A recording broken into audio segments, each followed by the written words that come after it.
मिरजेत 7 महिन्यांपासून फरार असलेला मोक्का गुन्ह्यातील आरोपी अमन मुल्ला जेरबंद.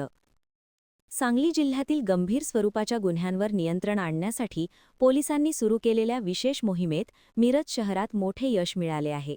मिरज शहर पोलीस ठाण्यात दाखल असलेल्या खून प्रकरणातील आणि मोक्का अंतर्गत कारवाई झालेल्या गुन्ह्यातील तब्बल 7 महिन्यांपासून फरार असलेला आरोपी अमन समीर मुल्ला वय 20 याला पोलिसांनी अटक केली आहे. वरिष्ठांच्या आदेशानुसार स्थानिक गुन्हे अन्वेषण शाखेचे पोलीस निरीक्षक संजीव कुमार झाडे यांनी पोलीस उपनिरीक्षक कुमार पाटील व त्यांच्या पथकाला फरार आरोपींचा शोध घेण्याच्या सूचना दिल्या होत्या. या पथकाने मिरज उपविभागात गस्त घालत माहिती संकलित केली असता आरोपी अमन मुल्ला हा मिरज पंढरपूर रोडवरील डॉक्टर A.N. गायकवाड हॉस्पिटल समोर येणार असल्याची खात्रीशीर माहिती मिळाली.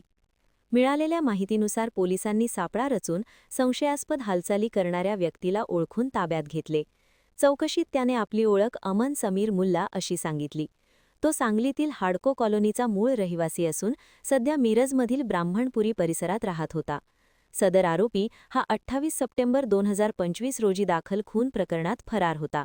या प्रकरणात निखिल विलास कलगुटकी याची निर्घृण हत्या करण्यात आली होती.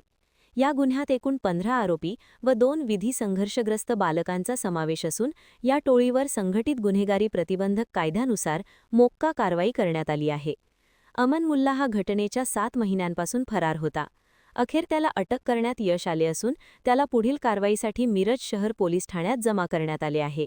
या गुन्ह्याचा तपास उपविभागीय पोलीस अधिकारी विपुल पाटील हे करत आहेत. महान कार्य न्यूजसाठी आदी माने, मिरज.